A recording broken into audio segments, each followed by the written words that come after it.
Bonjour Mylène Agnelli. Bonjour. Vous êtes maire d'Isola ce matin, forcément. On va parler de cette candidature qui se poursuit pour les Jeux Olympiques d'hiver de 2030 avec votre station qui devrait avoir un rôle très important. Est-ce que le match est plié d'abord ? Alors, quasiment, puisque nous sommes les seuls à continuer le dialogue ciblé, c'est-à-dire que la Suisse et la Suède, qui étaient des vrais candidats, des candidats très sérieux, ont été écartés à ce stade. Donc seule la France reste en dialogue avec le CIO, donc sauf tremblement de terre, j'allais dire. Oui. Voilà, la France organisera les JO dans les Alpes, Alpes du Nord et Alpes du Sud.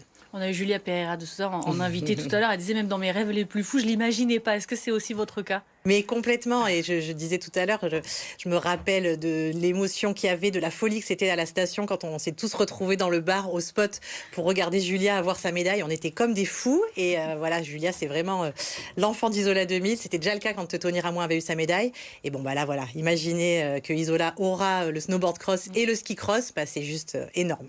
Alors on le disait, là, avec le CIO, il va y avoir des discussions qui vont être entamées. Ils vont regarder les cartes des sites, l'impact environnemental, le financement, le soutien politique. Alors on va essayer de voir ça ensemble pour Isola. Savez-vous exactement où seront les pistes qui seront utilisées pour les Jeux Olympiques ?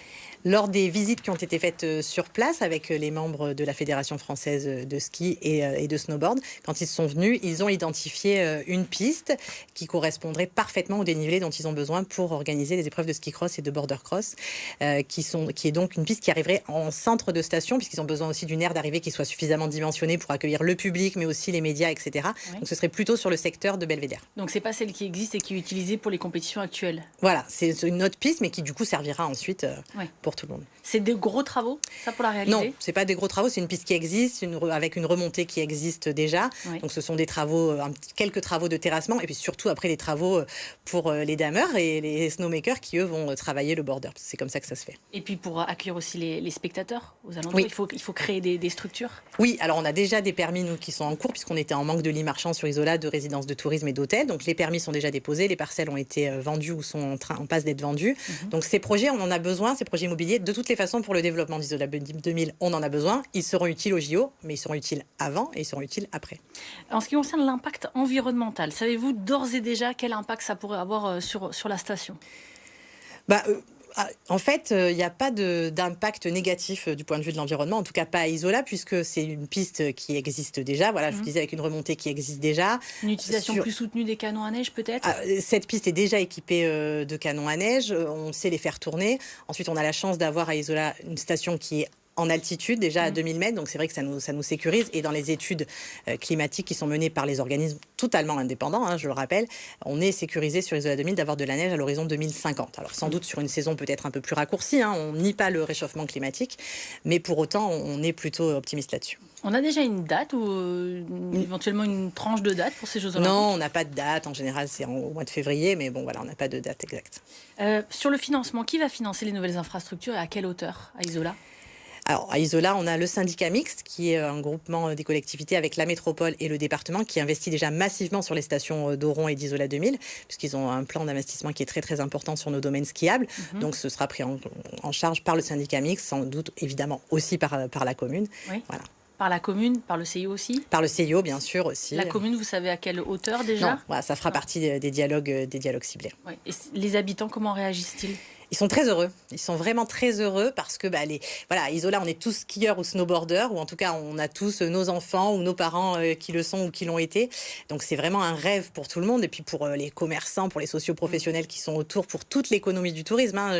Les stations de ski, ça ne fait pas vivre uniquement les domaines skiables, ça fait vivre énormément de familles sur les stations, mais aussi dans les vallées, en dessous, dans les villages, dans les entreprises qui font les travaux, etc. Donc, c'est vraiment une très, très grande joie. Alors, il y a une problématique, ou pas d'ailleurs, vous allez nous le dire, c'est l'accès à Isola, qui parfois, lorsqu'il y a de fortes neiges, la route est coupée. Est-ce qu'il faut prévoir des améliorations d'ici les Jeux Olympiques de 2030, selon vous ?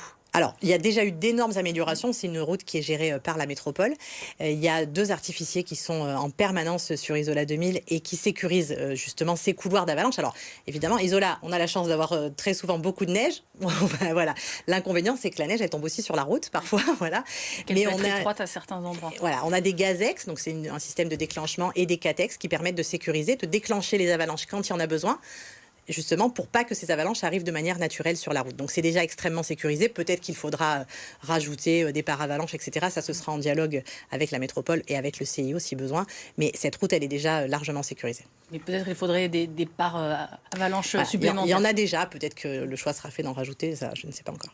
Bon, la station devait ouvrir ce samedi. Enfin, il y avait, comme toujours, on ne savait pas la première, la deuxième semaine de décembre. Finalement, ce sera le 9 décembre. On est sûr de cela ? Oui, ce sera le 9 décembre. Voilà, il neige aujourd'hui. Il va neiger encore un petit peu ce soir, cette nuit. Il va neiger la semaine prochaine. Donc, pour faire une belle ouverture, c'était plus sympa de reporter au 9 décembre pour ouvrir dans de bonnes conditions. Avec notre front de neige qui est réalisé, qui est terminé. Donc, l'inauguration des tapis sans doute en même temps. En tout cas, l'ouverture des tapis. Donc, voilà, on est très heureux. Donc ça veut dire que vous prévoyez une cérémonie d'inauguration de ce front de neige là pour l'ouverture, c'est ça ? Je ne sais pas si ça aura lieu le 9 ou si ce sera un peu plus tard pour les vacances scolaires, mais en tout cas on va faire une belle cérémonie et puis on va montrer que voilà, Isola a entamé vraiment des travaux de restructuration très importants. On a beaucoup de chance d'être accompagnés et puis voilà, ces épreuves au JO, c'est la preuve que Isola est une vraie terre de sportifs, une vraie terre de snowboard et c'est vraiment l'identité d'Isola. Vous parliez aussi des commerces. Est-ce qu'il va falloir développer les commerces justement à Isola pour ces Jeux Olympiques ? Alors, on a déjà quand même beaucoup de commerçants qui sont là et qui travaillent. Après, bien sûr, quand il y a de nouveaux projets immobiliers, il y aura sans doute de nouveaux commerces aussi. On a des restaurants qui très souvent sont un peu saturés en vacances et des hébergements. Donc voilà, tout ça, c'est à l'étude. Mais de toutes les façons, on avait besoin de plus de lits touristiques. Donc encore une fois, ça va être construit, mais pas spécifiquement pour les JO. Ça va être construit parce qu'on en a besoin à Isola 2000. Et on est parfois un peu victime de notre succès, les gros week-ends et pendant les vacances scolaires, parce que c'est vrai qu'on a la chance d'avoir de la neige. Donc beaucoup de monde et beaucoup de fréquentation. Est-ce qu'on sait d'ores et déjà si cette saison il va y avoir de la neige ou c'est toujours compliqué de se prononcer? J'ai regardé la peau des oignons, tout ça, mais je suis pas encore très bien formée là-dessus.